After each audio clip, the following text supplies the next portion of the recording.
Año 14 de nuestra era. Tras el fallecimiento del primer imperator, del príncipe Octavio Augusto, tras 40 años de mandato, el historiador Dion Casio prosiguió con la redacción de sus textos y sorprendió a algunos cuando en el 56º libro dejó algo escrito para enigma de todos.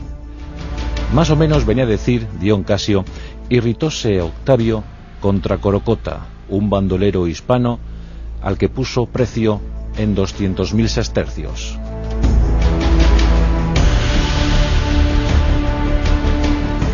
La alusión era clara hacia la irritabilidad del emperador, del primer emperador de Roma, sobre todo en la guerra cántabra, en la guerra que sostuvo Roma contra los autóctonos cántabros y astures durante 10 años y que puso rúbrica a más de 200 años de guerra ininterrumpida en Hispania, la antigua Iberia. Ya sabéis que Octavio Augusto se proclamó emperador en el año 27 a.C. Fue el primero de los Augustos y una de sus primeras misiones fue la de encaminarse hacia la rebelde Cantabria, donde se había establecido un frente de combate de más de 400 kilómetros de longitud. En la cornisa cantábrica, en Hispania, más de 10 entidades tribales se habían unificado bajo el mando de algunos jefes, y estos presentaron tal batalla que Roma no tuvo por menos que destacar la flor y nata de su ejército, la mejor maquinaria bélica de la época, 7 legiones a cuyo frente se situó Octavio Augusto. En el año 26 a.C. puso pie en tierra cántabra para asumir el liderazgo de aquel enorme, monumental combate. Según cuentan las crónicas, el propio Dion Casio así lo estableció en su 53º libro. Las guerras cántabras fueron horribles y supusieron el genocidio, la práctica totalidad de la muerte para el pueblo cántabro y astur. Fueron sometidos a un exterminio brutal. Los romanos fueron implacables y su rodillo cubrió todo el territorio de los cántabros. Pero aún así, sí se ejerció una resistencia tenaz y feroz desde las montañas, esa orografía tan propicia para los autóctonos, y Corocota pareció ser uno de esos jefes que asumió el mando de sus compatriotas. Durante más de 3 años, entre 29 y 26, había hostigado al enemigo de forma decidida. Existen muchas versiones sobre el origen de Corocota. Ya sabemos que solo existe también la versión de Dion Casio, pero viendo la raíz del nombre, pues podemos pensar, por ejemplo, en el griego. Crocotas significa llena, y muchos han creído ver en este nombre de origen griego, pues el término hiena. Y de ahí que le relacionen con frecuencia con el continente africano, pensando que era un bandolero que operaba en Hispania, robando, y que bueno, pues le pilló la guerra de los cántabros y allí participó. Lo más fiable, lo más factible, es que el nombre Corocota provenga de la unión de 2 nombres celtas, de origen celta: Corot, que significa jefe, y Cota, que significa veterano, por tanto, jefe veterano.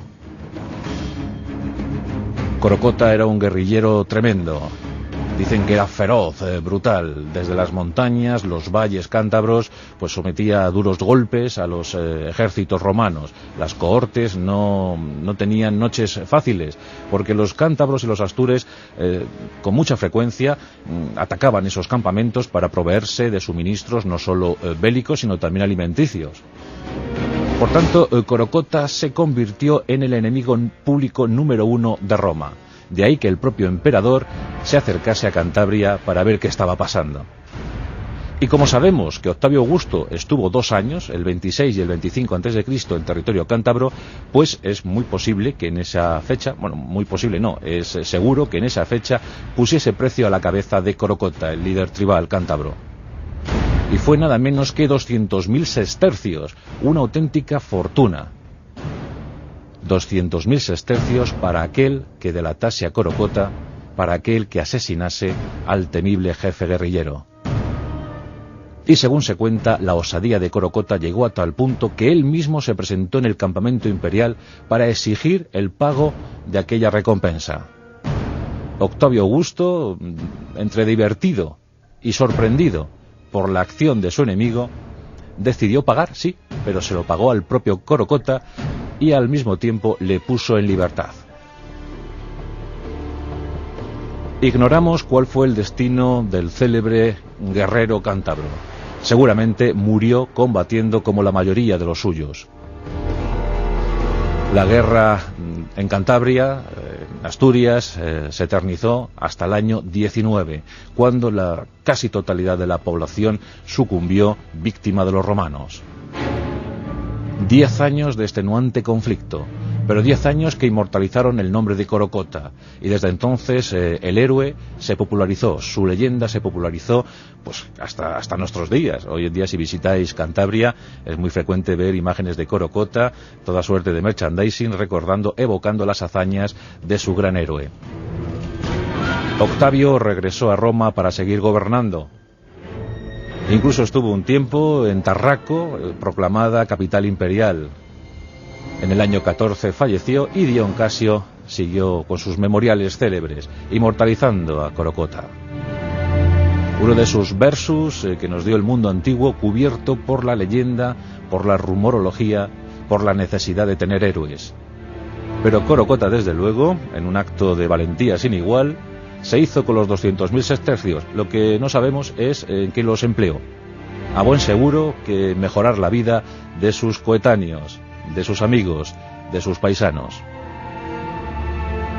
Aquellas 7 legiones romanas dieron un golpe decisivo y acabaron con la conquista de Hispania.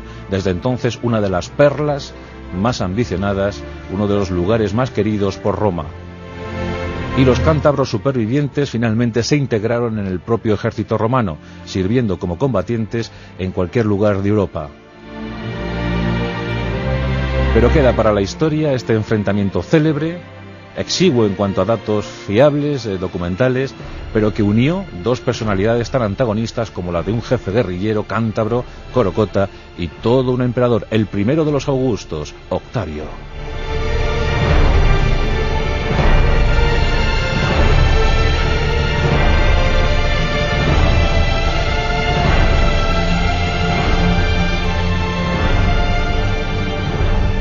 La Rosa de los Vientos, con Juan Antonio Cebrián.